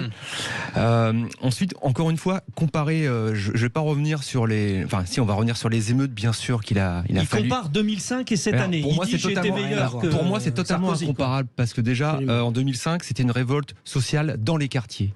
Il y avait une vraie misère sociale, il y avait vraiment, les jeunes avaient vraiment envie de s'exprimer. Ça ne veut pas dire qu'ils n'ont pas envie de s'exprimer en 2023, mais c'est plus du tout les mêmes jeunes. 2023, c'est pas 2005. Les jeunes de 2023 ne sont pas du tout les mêmes que ceux de 2005. Absolument. Déjà, ils sont venus dans les centres-villes, ils sont venus piller. Ça n'empêche pas qu'ils ont une misère sociale et une vraie réflexion, mais on peut pas du tout comparer. La preuve, ça s'est terminé au bout de 4 jours. Alors moi, je ne sais pas pourquoi ça s'est terminé au bout de 4 jours. Le président dit parce qu'il y avait des forces de l'ordre. Alors il y avait les forces de l'ordre, et tant mieux qu'il y ait 3000 arrestations aussi. Voilà, et tant mieux qu'ils les aient eu pour stopper ça. Ça ne veut pas dire que le problème est réglé. attention. Mais faire un comparatif entre 2023 et 2005, franchement, je trouve que c'est totalement anachronique. C'est désuet presque, on pourrait dire, si on écoute Renaud Good. Oui, absolument, d'autant plus que 2005, c'est vrai que ça a été un peu plus long, mais quand on regarde l'ampleur, moi je trouve que l'ampleur de ces émeutes-là était beaucoup plus forte. Moi je me souviens, j'avais accompagné à l'époque Éric Raoult qui est décédé. Maintenant, mais à Clichy-sous-Bois, c'était pas du tout la même ampleur. Et honnêtement, c'est pas du tout comparable. Le mouvement n'est pas venu du même problème. 2005, c'était les 2 jeunes qui meurent dans un transistor à Clichy-sous-Bois. Donc vraiment un vrai fond social. Aujourd'hui, c'est autre chose, même s'il y a quand même un mal-être social. Donc je trouve que c'est même déplacé de les comparer et de dire presque de manière fanfaronne, on n'a fait que 4 jours. Je trouve que c'est être carrément hors sol. Loïc Le Floch-Prigent, meilleur que Sarkozy, Macron pour gérer ce commentaire est dérisoire. Ouais. Et je pense que quand on est un président de la République, on décide, on fait. Et on ne fait pas de commentaires. Là, vous êtes en train de commenter, je suis en train de commenter. C'est peut-être notre rôle. On est à la radio. C'est pour ça qu'on vous a fait. Parlons vrai sur Sud Radio, avec Loïc Le Floch-Prigent. Disons qu'un président de la République, il n'a pas à commenter. Il n'a pas à s'interroger sur un diagnostic, il n'a pas à comparer, il a à décider. Et disons que le reproche qu'on peut faire à l'ensemble de ce discours, c'est d'être un discours de commentateur et pas un discours de décideur. Et moi, je suis désolé, mais je suis industriel, je suis là pour décider. Et lui, il est président de la République, il est là pour décider. Allez, autre sujet, Félix Mathieu, c'est la nouvelle lubie du fantasque propriétaire de Twitter. Elon Musk a décidé de changer le nom et le logo du réseau social. Ça fait X. Bah oui. X. Oui, il avait envie, comme ça lui a pris. Le milliardaire a tout simplement tweeté ce matin la lettre X. Puis dans la foulée, le célèbre petit oiseau bleu a disparu du site et de l'application, remplacé par ce même X noir et blanc. Le patron de SpaceX rêvait depuis des mois de rebaptiser Twitter, de lui donner l'effigie de sa lettre fétiche.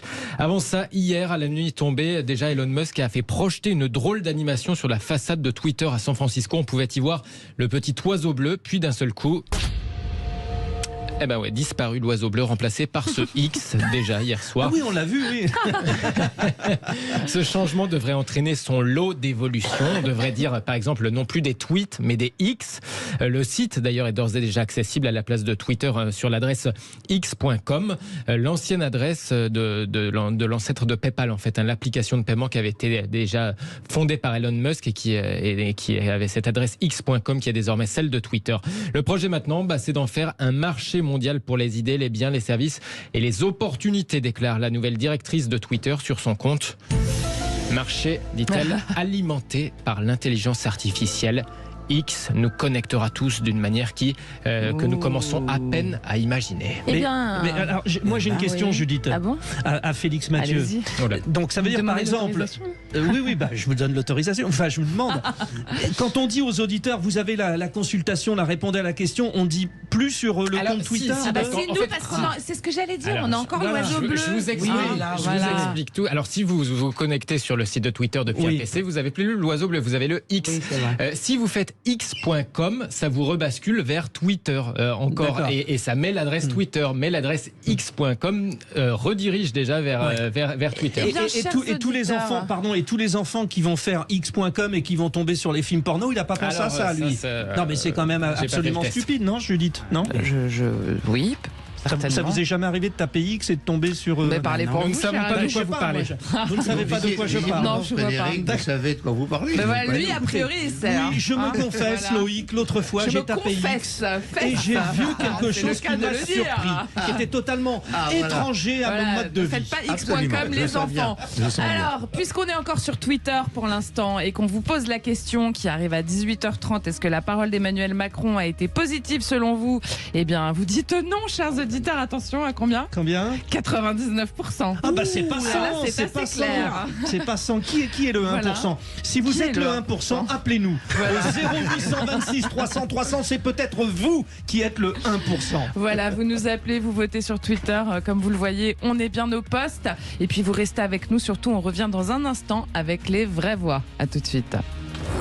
Voici l'un des moments forts de l'émission, celui où nos vraies voix prennent la main, où ils décident de vous faire part de leur coup de cœur, de leur coup de gueule, de leur passion, de leur attachement. Vous êtes inspiré aujourd'hui, Frédéric. Oui, je n'ai rien écrit en plus. Waouh. Voilà. Envoyons le tour de table. Oh, dites, je vais envoyer les actualités. Vous venez les voir dans la cabine? Je vais vous raconter une histoire pas banale. Et vous me racontez pas votre petite journée? On a assez perdu de temps comme ça. Le tour de table. De l'actualité. Le tour de table de l'actu des vrais voix. On commence avec vous, Madi Saïdi. Une fronde policière s'organise dans le pays. Est-ce que c'est le résultat des 100 jours d'apaisement? Vous posez la question. C'est vous qui posez la question. C'est ça. Alors moi, ça sera évidemment un coup de gueule, encore une fois.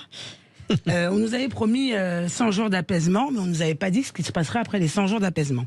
Pour être tout à fait honnête, moi, j'ai pas vraiment vécu 100 jours d'apaisement. Avec notamment ce qui s'est passé dans les banlieues. Donc l'apaisement, moi, je l'ai pas vu. Et effectivement, la syndicaliste Linda Kebab nous avait dit que quelque chose se préparait dans les rangs de la police. Et apparemment, c'est cette fameuse fronde qui semble avoir commencé à Marseille, non plutôt à Nice, qui s'est propagée à Marseille, qui commence à se propager un petit peu en Île-de-France. Ils ont eu un soutien de la gendarmerie qui paraît être solidaire à ce mouvement. Et en fait, moi, la question que j'ai envie de me poser, c'est quand est-ce qu'on va enfin écouter des gens qui sont sur le terrain, les policiers. Quand est-ce qu'on dit aux policiers, on vous écoute, c'est vous qui êtes sur le terrain. On va prendre la température et on va essayer de voir avec vous qu'est-ce qu'on fait pour que les choses aillent mieux. Et j'attends toujours ce moment. J'attends toujours, je le vois pas arriver. Et il y a une espèce de coïncidence. Alors je ne sais pas si c'est une coïncidence ou c'est la fuite habituelle du président de la République. À chaque fois que ça merde dans ce pays, il n'est pas là. Là, il est à Nouméa. Bon, en même temps, il est en France, à Nouméa, en Nouvelle-Calédonie. Oui, mais il n'est jamais là où... Là où ça chauffe. Frigent, 100 jours d'apaisement qui n'ont pas du tout apaisé, en fait. C'est ça qu'on entend. Je suis complètement d'accord avec Madi. C'est de l'irresponsabilité totale. Donc, il faut écouter les gens de terrain. C'est l'industriel qui parle. Lorsque quelque chose ne va pas dans une usine, on écoute les gens de terrain. Là, le terrain, c'est les policiers. Moi, je les écoute.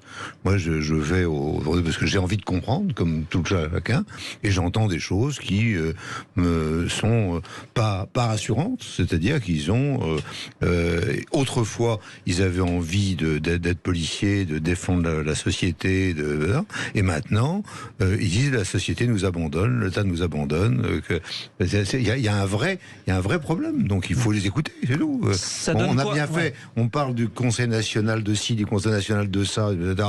Faites un petit conseil de la police en disant écoutez, messieurs les policiers, racontez-nous un peu ce qui se passe pour vous et dites-nous ce qu'il faut faire. Ça donne quoi, Renaud Good, minimum? Si nos policiers et nos gendarmes disent stop et on n'en peut plus, ça donne quoi? Déjà, s'ils le disent, c'est qu'il y a un vrai mal-être de leur part et je pense qu'on peut l'entendre. Ensuite, être policier, je pense que c'est un métier très difficile, ça fait aucun doute. C'est un métier qui, ce sont des gens qui subissent de plus en plus de violence à leur encontre. Maintenant, une fois qu'on a dit ça, moi, j'ai rarement vu autant la police se faire, pour le coup, rappeler à l'ordre par rapport à ses actions, ses agissements. Il y a 20 ans, on tirait pas dès qu'il y avait un refus d'obtempérer. Alors, il y avait moins de refus d'obtempérer. Il y avait moins de refus d'obtempérer également. La société évolue, ça c'est certain. Maintenant, quelle est la solution? Moi, je l'ai pas. Ce qui est sûr, c'est que autant les manifestants se radicalisent, quel qu'il soit, quel que soit le sujet de la manifestation. Je pense que parmi la police, il y a de la radicalisation également parce que peut-être ils n'ont pas suffisamment de moyens, ils ne sont pas suffisamment écoutés et ils s'en prennent plein. Ça c'est clair. Mais en même temps, qu'est-ce qu'on leur dit en réaction? Est-ce qu'on apaise? On parlait des émeutes de 2005. Vous me dites si je me trompe, en 3 semaines, il n'y a pas eu un seul blessé parmi les émeutiers ou alors des blessés légers. Par rapport à l'embrasement qu'il y a eu pendant 3 semaines en 2005, ça aurait pu être le chaos, ça ne l'a pas été. Donc ça veut dire aussi qu'à l'époque, on était aussi sur une police de proximité dans les quartiers. Et quand M. Sarkozy, il y a plusieurs années, a dit un policier, c'est pas fait pour jouer au baby-foot avec les jeunes de quartier, moi je dis si. C'était aussi parce que on pouvait connaître ces jeunes-là que peut-être ça s'embrasait moins. Madi Saïdi, une petite conclusion sur 20 secondes avant d'aller sur le tour de table de Renaud Good. Je trouve que c'est d'autant plus inquiétant ce qu'on est en train de vivre parce que la police c'est quand même le dernier rempart qu'on a contre l'insécurité, contre la fronde sociale qu'on est en train de vivre. Donc si on lâche les policiers, à mon avis, on n'est pas sorti de l'auberge. Ça, c'était une opinion affirmée, cher Madi Saïdi. Renaud Good, votre tour du table, on parle sur un truc un peu plus léger. Le Tour de France de Thibaut Pinot, qui est pour vous un événement social qui fait du bien, effectivement. Oui, alors Tour de table, Tour de France, ça m'a paru à propos. Logique. Tout à fait. Surtout que ça plaît à Frédéric. Tour de France masculin avec le Tour de France féminin qui a lieu en ce moment. Oui, Thibaut Pinot, alors il y a l'image que l'on a tous vu, le virage Pinot dans les Vosges, avec un triomphe romain pour Thibaut Pinot. Mais au-delà de ça, cet événement, le Tour de France, c'est populaire, c'est gratuit. Alors, il y a un côté aussi qui correspond à la société de maintenant, où il y a des spectateurs, heureusement une minorité, qui font tout et n'importe quoi. On prend le selfie avec le cycliste et on fait tomber le cycliste. Donc ça, c'est totalement nul, bien sûr. Et puis, il y a ce côté festif où on encourage, on est avec. C'est même un peu irrationnel. Je veux dire, Thibaut Pinot, par exemple, il fera jamais partie des meilleurs coureurs de l'histoire du cyclisme. Il a failli gagner le Tour de France. Voilà, ça vous fait un champion de légende comme Poulidor. Exactement. Et puis, ça dépend aussi comment les spectateurs s'approprient l'événement.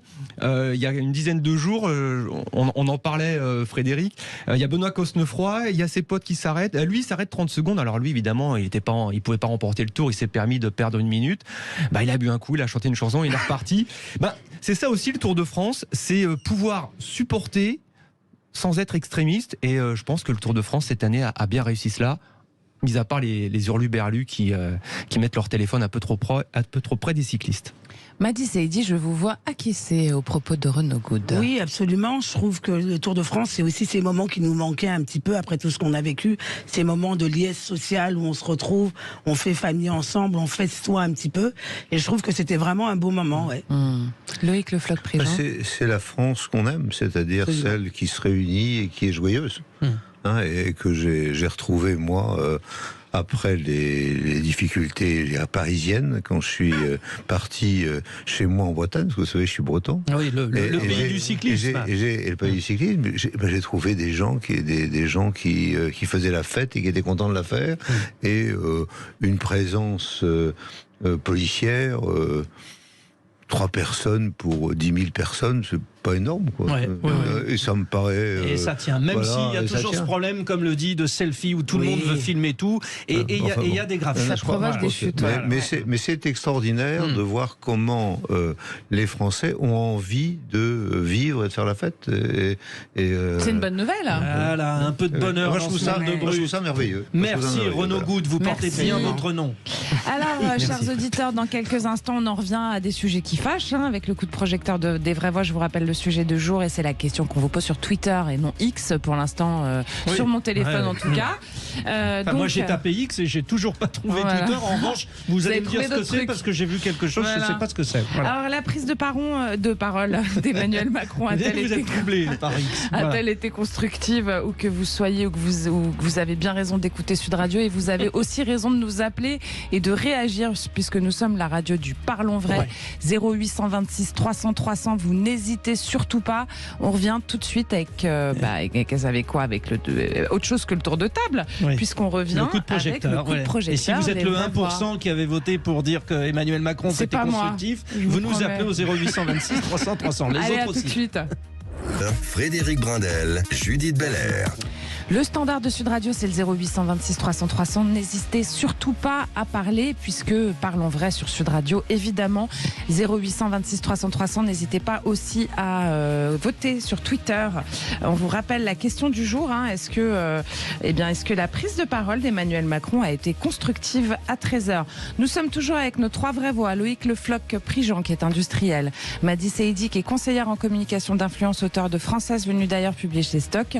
Et Renaud Good, éducateur social et journaliste spécialisé en e-sport. C'est parti, le coup de projecteur des vraies voix. Les vraies voix Sud Radio, le coup de projecteur des vraies voix. Nous n'avions encore jamais eu ce format, une allocution présidentielle sous forme d'interview en visioconférence, à la fois sur TF1 et France 2. Un système qui laisse peu de place à la contradiction, vu le décalage satellitaire. Une déclaration faite depuis l'autre bout du monde, mais officiellement en France, en Nouvelle-Calédonie. Pour vous, est-ce que cette intervention s'avère constructive ? On va voir. Emmanuel Macron a d'abord évoqué les difficultés d'une majorité relative à l'Assemblée nationale. On écoute. La première leçon, il n'y a pas de majorité de rechange. lorsqu'il y a des motions de censure qui ont été votées, elles n'ont pas emporté la majorité. Donc il n'y a pas de majorité alternative. La deuxième chose, c'est qu'il y a eu des majorités d'échange. Et que texte par texte, le gouvernement a su bâtir des majorités pour les faire passer. Au moment où je vous parle, nous avons fait voter plus de textes qu'il y a 5 ans au même moment. Bon, alors, effectivement, si on prend le 49.3, ça simplifie. Majorité d'échange, majorité relative, ouais. Oui, c'est vrai que là, c'est un peu... Il n'y a pas de majorité de rechange, c'est un petit peu un constat d'échec, moi je trouve. Ensuite, il aurait pu tout à fait, bon, ça c'est vieux maintenant, mais il aurait pu tout à fait dissoudre pour tenter d'avoir une majorité, une vraie majorité. Bon, il l'a pas fait parce qu'il se doutait peut-être qu'il n'aurait pas. Maintenant, les chiffres, s'il le dit, c'est qu'il a peut-être raison. Maintenant, je suis pas certain que parce qu'on a voté plus de choses, concrètement, ça agisse un petit peu plus dans le quotidien. Madi Seydi, majorité d'échange, majorité relative, c'est encore le en même temps, je suis désolée, on se c'est répète encore un le peu, même là, mais... en même temps, et en réalité c'est qu'il n'y a pas de majorité, c'est ça. tout. Voilà. Il n'y a pas de majorité, il faut à un moment les choses à un moment donné. c'est ça. Ouais. Il n'y a pas de majorité du tout et c'est encore le en même temps. Loïc Le Floch-Prigent. Moi je suis atterré de considérer qu'un président de la République dit voilà, on a voté plus de lois qu'avant. Moi, je trouve qu'on vote trop de lois. Elles sont incohérentes, les lois. Elles sont de plus en plus de sanctions pour les industriels. J'en ai une qui va arriver, là, qui est l'industrie verte, qui est une folie totale. Donc, voter n'importe quoi en texte de loi ne veut pas dire verte, que... Pourquoi folie totale? Ça m'intéresse. Folie totale parce que vous définissez pas le vert. Ouais. Donc quand on définit pas quelque chose, on fait une industrie verte, on va voter pour l'industrie verte, mais on ne sait pas ce que c'est que vert. On ne sait pas ce que c'est que vert. C'est comme l'histoire de Coluche. Qu'est-ce qu'il a plus blanc que blanc? On ne sait pas. Alors, moins blanc que blanc, c'est quoi, etc. Non, c'est ridicule. Enfin, cette loi est à hurler de rire ou à pleurer. Bon, deuxième extrait. Alors, parmi les questions d'actualité évoquées, celle de la forte augmentation de l'électricité dès le 1er août prochain. Emmanuel Macron. Elle est, je le sais, importante pour beaucoup de nos compatriotes qui sont déjà dans la difficulté, mais je pense que c'est une décision proportionnée qui, quand on regarde aussi les pays voisins européens, fait que malgré tout, on aura beaucoup moins augmenté l'électricité dans notre pays que chez la plupart des voisins. Ce qu'on continue de faire surtout, c'est 2 choses. Nous produire davantage d'électricité en remettant nos centrales en marche. Et puis à côté de ça, nous finalisons une réforme au niveau européen qui va permettre de réduire notre coût de l'électricité parce que la France était pénalisée par les règles de calcul. Bon, alors là, c'est quand même une info importante. Ouais. C'est comme s'il faisait un peu amende honorable. Ah oui. Mais en plus il dit quelque chose de faux. C'est-à-dire que l'électricité a été inférieure pour les ménages et a été 3 fois, 4 fois, 5 fois supérieure pour les entreprises. Pour la plupart des entreprises. 85% des entreprises ont payé leur électricité 4 à 5 fois plus cher que dans les pays avoisinants. Donc ce qu'il a dit est faux. Il a parlé uniquement des particuliers. Or les particuliers, c'est grossièrement 45 à 48% de l'ensemble de l'électricité fournie aujourd'hui. Donc pour les industriels, dont je suis, eh bien, nous avons souffert, nous continuons à souffrir, et nous allons finir par crever, parce que l'électricité est effectivement plus chère que celle de nos concurrents, et donc nos concurrents peuvent nous bouffer sans aucune difficulté, puisqu'ils paient l'électricité 2 à 3 fois moins cher que nous aujourd'hui. Allez, vous n'hésitez pas à nous appeler au 0800 26 300 300, c'est le standard de Sud Radio. Zach vous attend. On reçoit Richard qui a 58 ans et qui nous appelle de Toulouse en Haute-Garonne. Bonjour Richard. Bonjour à vous. Bonjour. Bienvenue. Richard. Bonjour. Alors, vous faites partie, c'est pas vous le 1% qui avait dit je l'ai trouvé il va faire son enquête pendant toute l'émission. Non, a priori, il l'a pas trouvé convaincant, et puis vous avez même trouvé que l'interview d'Emmanuel Macron n'était pas à la hauteur et qu'elle lui facilitait la tâche, en fait. C'est ça que vous dites, Richard, hein? Ouais, en fait, j'ai été complètement surpris. Pour une fois, je l'ai écouté sur Sud Radio, en premier 2, j'avais le temps. Ouais. Et j'ai été surpris, en fait, des questions marchepied, quoi. De journalistes, en fait, c'est des questions, par exemple, sur l'électricité, au lieu de demander quand c'est qu'on sort du système de tarification européen indexé sur le gaz pour les entreprises et les particuliers, mais non, pas du tout. C'est quand c'est qu'on va arrêter les aides. Donc, c'est des fausses questions, et il y en a plein comme ça. Donc, si vous la réécoutez, c'est surprenant. Voilà, je voulais savoir votre avis. Est-ce qu'on n'a pas eu des journalistes qui faisaient le marchepied, donc alors, justement, Richard, alors bon, c'est un journaliste qui vous répond. Si, on va peut-être vous apporter un élément que j'ai essayé de vous présenter au début, c'est-à-dire que, vous savez, quand on fait une interview de quelqu'un à distance, il y a toujours un décalage. Donc, en l'occurrence, Nathanaël de Rinxin de France Télévisions a essayé de poser une question, sauf que le président répondait à une autre et avec le décalage, c'était inaudible. Donc, très vite, ils se sont retrouvés à la fois côté TF1 et France 2 en étant obligés d'attendre la fin de ces questions. Mais c'est très intéressant ce que vous dites, Richard, parce que bien sûr c'est le fonctionnement qui a été mis en place. Donc c'est pas le journaliste qui fait le marchepied, c'est le fonctionnement qui oblige à ça. Maintenant, quand Richard vous parlez de l'électricité, on va peut-être faire le tour de la table avec Madi Saïdi sur l'histoire de l'Union européenne. Il ouvre quand même une boîte de Pandore, c'est-à-dire que tiens, on était bloqué. Il dit oui, on peut ne pas être bloqué. Il nous dit qu'on peut ne plus être bloqué et il nous dit attention, n'oubliez pas que ce que paye pas le consommateur, c'est le contribuable qui le paye. Mais en fait, il se moque de nous. Le contribuable, c'est le consommateur. Donc c'est encore en même temps. J'ai noté ça. Le contribuable, c'est le consommateur, finalement. Oui, ça c'est une belle phrase. Maintenant, juste pour revenir sur l'interview. En plus, l'interview, elle n'a pas été faite en direct, elle a été faite dans les conditions du direct. Oui, une heure avant. Oui, ça c'est un fait important. Bon, ça change pas grand-chose en soi, mais c'est pas du tout du direct comme là on est actuellement. Maintenant, moi je vais pas non plus systématiquement tomber sur Macron concernant l'énergie. En tant que particulier, je fais partie des 48% qui ont bénéficié du bouclier tarifaire. Et ça, on peut pas le nier que malgré tout, il y a des efforts qui ont été faits. J'entends ce qui a été dit sur les entreprises, bien sûr.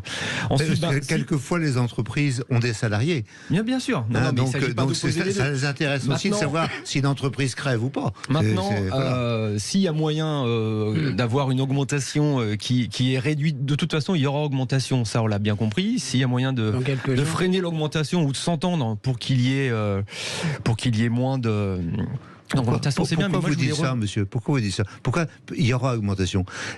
Le coût de l'électricité, le coût de l'électricité pour la facture sur les 4 dernières années n'a pas varié. Le coût. Sur les factures, si. Oui. Ce qu'on disait en début d'émission, c'est que c'était incompréhensible. Vous parlez du prix. Voilà. Je dis pourquoi. On peut très bien avoir un coût. Le coût étant constant depuis 4 ans, il peut très bien avoir un prix stable. Alors, Richard, on retourne au standard 0826 300 300, chers auditeurs. Richard, quand on écoute Loïc Le Floch-Prigent qui nous dit que le coût de l'électricité est resté le même et que finalement on ne sait pas trop ce qui crée l'augmentation, finalement on se pose bien tous la question. Qu'est-ce que ça vous évoque ? Moi, ça m'évoque qu'il y a eu une magnifique pompe à fric qui a été inventée. Et moi, d'ailleurs, j'ai souscrit un contrat chez un fournisseur qui ne fabrique pas d'électricité et qui achète de l'électricité à EDF. Je crois que c'est à 45 €, c'est ça ? 42 avant et 47 maintenant. Voilà. Et qui vend ça à combien de fois plus? Je sais plus, c'est 3-4 fois. Vous avez tenté de trouver la meilleure offre, c'est ça? Parce qu'on devait au mois de juin dernier essayer de trouver le meilleur contrat. Vous y êtes essayé, Richard? Moi j'arrête maintenant, je reviens à EDF. On est bien d'accord. Et je reviens à ceux qui produisent. Et je pense qu'aujourd'hui... il faut arrêter les gens qui se sont fait des gros paquets de fric. Alors, je dis pas qu'il y a que, parce que l'État récupère une part des bénéfices aussi, mais finalement, c'est les contribuables qui ont financé ces entreprises. Les bénéfices, je vais le citer, là, c'est Total. On a financé des bénéfices énormes de ces entreprises avec de l'électricité, et ces bénéfices auraient dû aller à EDF, en fait. Et c'est ça qui est fou, aux producteurs. Et je comprends pas. Et là aujourd'hui, c'est pour ça que je comprends pas cette espèce de bienveillance de nos intervieweurs. Qui ne parlent pas de ce problème-là. C'est ça le vrai problème. Comme on l'a dit tout à l'heure, il y avait un problème de décalage, il était à l'autre bout du monde, on n'était pas en direct. Mais c'était bien organisé cette affaire, encore une fois. C'était très bien organisé. On continue au standard au 0826 300 300, chers auditeurs. Richard. On est avec notre auditeur fil rouge du jour, Basile. Vous êtes toujours là, Basile, vous êtes de Rouen, vous nous appelez de Rouen en Seine-Maritime. Tout à fait. Alors justement, votre réaction par rapport à cet échange qui vient d'avoir lieu autour vous êtes de normand, alors peut-être ben oui, peut-être maintenant. Non, je plaisante. Déjà, est-ce que ça augmente autant en Normandie qu'à Paris? A priori, oui. Et Basile, qu'est-ce que ça vous évoque? Donc constructif alors ou pas? Non, écoutez, moi j'ai été très déçu parce que le président de la République, normalement, est une personne qui arbitre certaines choses. Et il y avait un sujet en particulier qui était important, c'était la question des policiers séditieux à Marseille, où il n'a pas voulu condamner les propos du directeur général de la police, alors que là, on parle quand même de quelqu'un qui plaçait les policiers au-dessus de la loi, alors qu'ils avaient tabassé un jeune homme qui s'est retrouvé avec 60 jours d'ITT. Donc moi, j'ai eu l'impression qu'il brossait ces gens-là dans le sens du poil pour pas les fâcher. Et pour le côté social, il a parlé à personne. Enfin moi, j'essaie de faire en sorte de pas finir dans le rouge à la fin de chaque mois. Et il avait rien à dire pour moi. Ça fait 2 fois qu'il prend la parole sans rien prendre en compte. Ouais. Là, il a fait son remaniement. On prend les pieds. Basile, sur la première partie de votre intervention, Basile, en fait, il a botté en touche par le fameux « je ne dois pas commenter des décisions de justice concernant le policier ». Donc, effectivement, je comprends comment vous l'avez perçu. Réaction autour de la table de ce que vient de dire Basile, justement, Loïc Le Floch-Prigent. Oui, non, je pense qu'effectivement, il s'est adressé à personne autre que lui. Donc, il parle pour lui, et donc il est content de parler de lui, et il parle tout seul, puisque évidemment, les journalistes n'ont pas la possibilité de poser des questions. Donc, c'est un discours pour rien, puis c'est tout. C'est pas dramatique. À quoi ça s'apparente pour vous, Madi Saïdi, un homme qui parle seul, comme le dit Loïc Le Floch-Prigent, sur des sujets aussi essentiels en plus?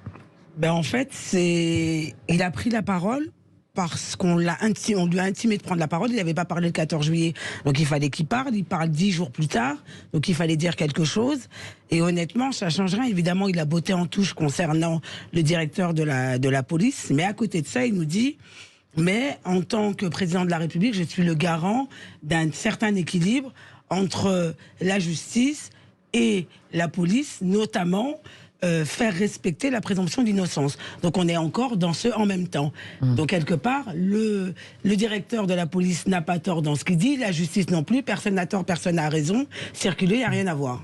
Tout à l'heure, Félix Mathieu, dans sa chronique, nous a dit que le mot du jour, c'était ordre, ordre, ordre, parce qu'il le répète plusieurs fois, mais depuis une semaine, parce qu'il s'était déjà exprimé, il ne parle que de chantier. En fait, le chantier, les 4 chantiers, aujourd'hui 3 chantiers. Vous avez senti finalement, alors il y a une digression possible, Renaud Goude, sur les chantiers. Oui, bien sûr. Mais déjà, encore une fois, moi... S'il y a quelque chose qu'on pouvait reconnaître à Emmanuel Macron au début de son premier quinquennat, c'était d'aller sur le terrain. Il allait rencontrer les gens, il allait parler avec eux. Alors après, ça donne ce que ça donne, mais au moins, c'était intéressant de voir quelqu'un d'un peu nouveau qui allait sur le terrain et qui, pour le coup, du moins au début, a fait sa campagne sur ni droite ni gauche. On le retrouve sur le deuxième quinquennat, déjà... son interview à 13h pendant les vacances, je me demande à qui c'est adressé. C'est pas forcément lié à beaucoup d'actifs. Soit dit en passant. Et c'est les actifs sont plutôt en vacances, et qui regarde le journal de 13h, c'est plutôt les gens qui ont voté Macron. Et je trouve que le ni droite ni gauche de pas Macron... forcément. Quand même, je pense que moi personnellement, j'ai pas le temps de regarder le journal de 13h tout au long de l'année. Et vous par exemple, les gens qui sont à la retraite et qui sont chez eux à 13h, ils votent pas tous Macron. C'est pas ce que j'ai dit, mais enfin bon, parmi ceux qui ont voté Macron, il y a une grande frange des retraités, même s'il y en a beaucoup qui sont descendus dans la rue par rapport à sa réforme. Ensuite, moi je trouve que Macron, il est plus ni droite ni gauche, de l'ordre. C'est plutôt un discours qui se droitise un peu, je trouve. Alors on va écouter un autre extrait.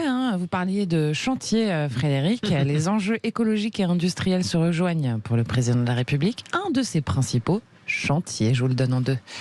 Nous allons investir dans l'écologie dès l'année prochaine plusieurs milliards d'euros en plus. Qu'on va à côté de ça développer des filières industrielles, parce que moi je veux être cohérent. On doit répondre au climat, on doit renforcer notre indépendance et on doit créer plus d'emplois industriels. Les filières industrielles à créer, ça vous fait plaisir, Loïc Le Floch-Prigent? Là, il est génial, le président Loïc Le Floch-Prigent. Dites-le, c'est superbe, il est motivé, non? Non. Non, c'est pas comme ça qu'il faut prendre le problème. On peut pas commencer par dire on va mettre de l'argent. Non. Il faut essayer de savoir ce qu'on veut faire et si ce qu'on fait est compatible ou pas avec la réalité. Donc il faut faire un diagnostic des filières, essayer de savoir ce qu'il faut faire. Et ensuite demander aux gens qu'est-ce que vous avez envie de faire? C'est comme ça que la France est reconstruite en 45 et en 58. C'est en demandant aux industriels, qu'est-ce que vous pensez qu'on peut faire? Bon, alors ensuite, si jamais ils n'ont pas assez d'argent, ce qui peut arriver, on dit, à ce moment-là, on a de l'argent. Mais on ne commence pas par dire, je vais mettre de l'argent, donc ça va marcher. C'est-à-dire qu'ils veulent développer la filière pour l'écologie. Oui, voilà. Mais c'est faux de considérer que c'est l'argent qui décide de tout. Là, d'abord, le problème, c'est de savoir ce qu'on veut faire, ce qu'on peut faire. Si jamais... Le cap. Et il s'agit de savoir qui le fait. C'est-à-dire que vous ne pouvez pas mettre l'argent. Lorsque, et c'était une des erreurs qui a été faite au moment du régime précédent, c'était le fameux plan calcul. On disait, il faut faire le plan calcul. Il était... Qui avait envie de faire le plan calcul? Il y avait 1 ou 2 personnes. Et on a dépensé beaucoup d'argent sur le plan calcul. Ça n'a pas marché. Pourquoi? Parce qu'il n'y avait pas de personnage emblématique, capable de faire quelque chose. Par contre, si aujourd'hui vous parlez d'une entreprise qui marche bien, c'est Michelin. Michelin, il a demandé, Monsieur Michelin, l'aide de l'État pour ci, pour ça, jamais. Non, jamais. Il savait ce qu'il fallait faire, et là, l'entreprise Michelin dit la voiture électrique va peser à peu près 2 fois plus que la voiture thermique. Par conséquent, il faut que je regarde sur les pneus et je vais faire mon travail. Personne, et il n'y a personne qui demande. Et elle est et Michelin devient écologique. Donc je crois qu'il faut arrêter de considérer que c'est l'État qui dirige. Les entreprises sont dirigées par des chefs d'entreprise. Ces chefs d'entreprise savent ce qu'il faut faire. Si jamais ils ne savent pas ce qu'il faut faire, en général, ils dérapent rapidement et ils disparaissent. Donc finalement, on est dirigé par les entreprises aujourd'hui, Madi Saïdi ?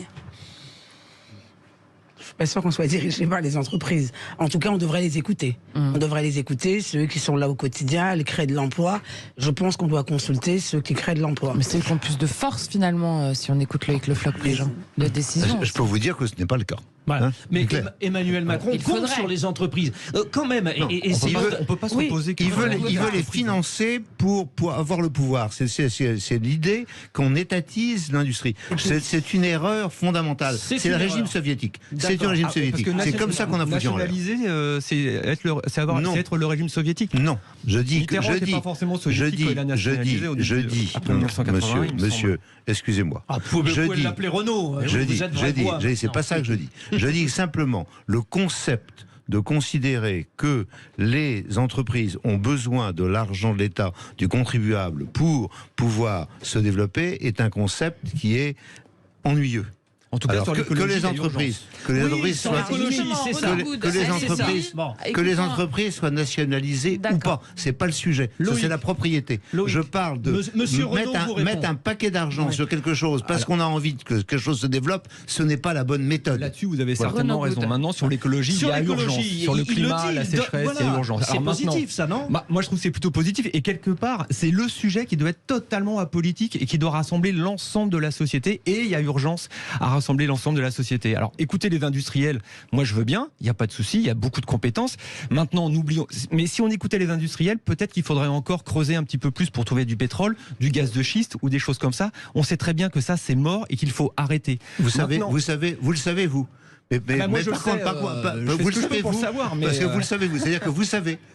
Non, je dis pas que je sais. Moi, je le sais pas. Moi, je le sais pas. C'est-à-dire que, si la contradiction pour vous, c'est de fait. Non, mais je le sais pas parce que je le sais pas. Pourquoi je le sais pas? Parce que vous êtes actuellement, vous raisonnez en bobo parisien et vous raisonnez pas en africain. Non, je suis du Cantal. Et je vois pas en quoi.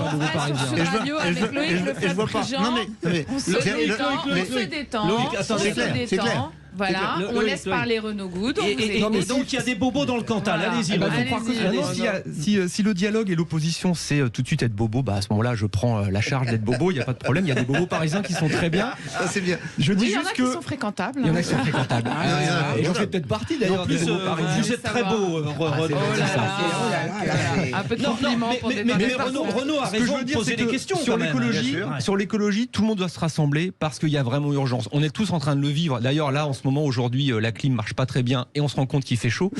Donc, quelque part, on le vit au quotidien. Donc, s'il faut inviter tous les industriels à discuter de la manière dont très rapidement on peut faire quelque chose pour que l'écologie soit de plus en plus le sujet, moi je trouve que c'est une très bonne idée. Et ce sera le mot de la fin de ce magnifique débat de ce soir. Il était bien pour sa première, notre Renaud Good, hein, vous l'avez vu, Loïc, hein. Voilà. Eh oui, Il se laisse pas faire.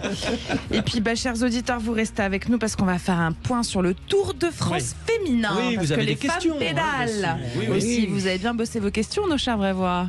Allez, à tout de suite, vous restez avec nous, on revient. Les vraies voix de l'été Sud Radio, 17h-20h, Frédéric Brindel, Judith Belair.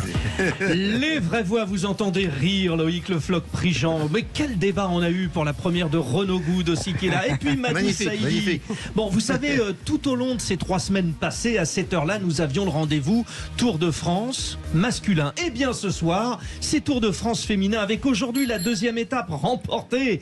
Et oui, cling cling, avec Lucille Mautier qui est notre réalisatrice et Liane Lippert, l'Allemande, s'est imposée devant Lotte Kopecky, la maillot jaune, hein, qui reste en jaune. Il y a eu beaucoup de chutes aujourd'hui et nous avons avec vous les vraies voix et vous les auditeurs de Sud Radio. Si vous avez des questions d'ailleurs, n'hésitez pas, 0826 300 300. C'est Paul Brousse, le sélectionneur de l'équipe de France féminine qui est avec nous. Bonsoir Paul. Oui, bonsoir à tous. Alors déjà, Paul, on a eu beaucoup de chutes sur cette étape qui arrivait à Montréal. Hein. On était chez vous dans le Cantal, Renaud Good. Hein. Ouais, voilà. Alors à 15 km. Voilà, c'est ça.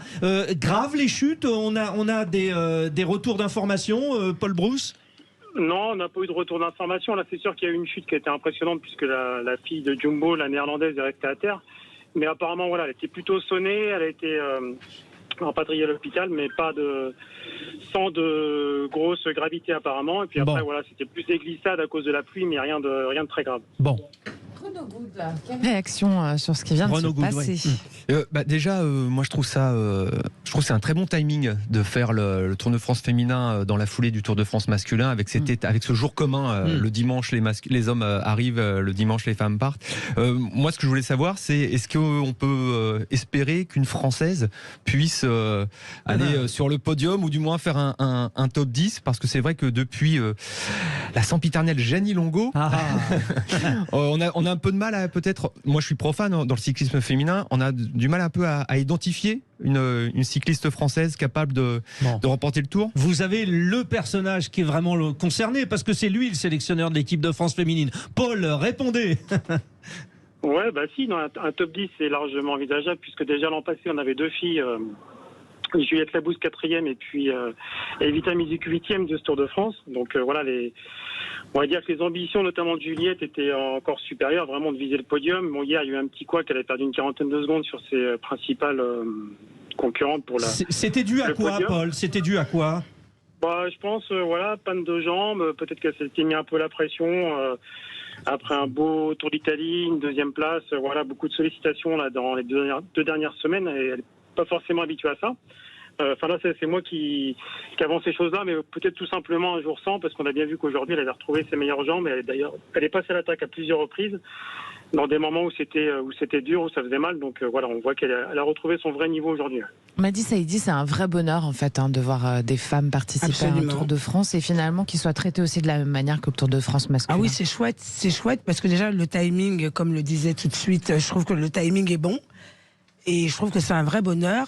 La seule chose que je déplore, c'est que peut-être, je ne sais pas quand est-ce qu'on arrivera à avoir une communication peut-être plus puissante pour mettre autant en valeur ce Tour de France féminin. Aussi, ouais. Beaucoup plus de sponsors. Alors il y a des sportifs, il y en a plein d'autres comme ça. Mais l'idéal, ce serait qu'on en ait beaucoup plus, de telle sorte à ce qu'on puisse aussi créer des vocations. Que des gamines, en regardant ça, se disent c'est possible pour moi, je veux être une championne. Ouais, Paul Brousse, ça bouge un peu au niveau des sponsors. Il y a une grosse équipe française, FDJ Suez notamment. Oui, il y a une grosse équipe française, donc FDJ Suez qui est la seule équipe en World Tour. Et après, derrière, il y a quand même des équipes masculines qui ont maintenant leur pendant féminin. Cofidis, Arkea, Saint-Michel-Aubert. Et voilà, petit à petit, c'est en train d'arriver. Faut pas non plus que ça aille trop vite parce que nos effectifs chez les filles, ils sont pas non plus, on va dire que la pyramide, elle est pas si solide que ça. Et donc, il faut aussi laisser le temps au temps et que le cyclisme féminin se professionnalise, mais pas non plus aller à vitesse grand V parce que derrière ça suivra pas, on n'a pas le réservoir non plus assez conséquent pour aller à haut niveau. Merci. Paul Proust. Bon, on rappelle, Judith, c'est jusqu'à la fin de la semaine. Oui. Qu'on vous donnera, parce qu'en plus, Judith, vous y tenez oui, vraiment. Je tiens mordicus. Ouais, vous avez raison. Il faut parler des femmes comme on parle des hommes. Voilà. Donc, on y reviendra et on se fera notamment une émission spéciale vendredi soir dans les vrais voix qui font du sport. Et on pourra vous rappeler, cher Paul. Hein ? Oui, pas de problème. Bien sûr. Voilà. Avec plaisir. D'autant qu'on ne le lâche plus, Paul, puisqu'après, il y a les championnats du monde sur la première semaine d'août, et on lui demandera sur son équipe de France aussi, à Paul Proust. Paul Proust, je rappelle que vous êtes le sélectionneur de l'équipe de France féminine. Merci beaucoup d'être venu participer aux Vraies Voix ce soir. Merci à Renaud Good, vous êtes éducateur social et journaliste spécialisé en e-sport. C'était votre première, vous avez assuré. Ouais, il a défié Loïc Le Floch-Prigent, qui est parti d'ailleurs. Oui, voilà. Il avait un petit souci, mais il est avec nous par le cœur. Bien sûr. Voilà. Et puis Maddy Seydi, vous êtes conseillère en communication d'influence, auteur de Française venue d'ailleurs, publié chez Stock. Merci d'être là, fidèle au poste. C'est un plaisir. Vous restez avec nous, chers auditeurs. On retrouve les Vraies Voix et l'art de bien vivre comme tous les lundis. Alors on a notre invité récurrent qui revient, Hugo Desnoyers, maître artisan boucher et premier boucher à avoir récemment reçu la Légion d'honneur. Il sera accompagné de Carole Debona, fondatrice et dirigeante de Bel Ouvrage. On est sur vraiment du haut de gamme du savoir-faire. Et puis Dominique Enracte, qu'on connaît bien sur Sud Radio, président de la Confédération nationale de la boulangerie et de la pâtisserie française. À tout de suite, chers auditeurs. On est là, on bouge pas. Voilà.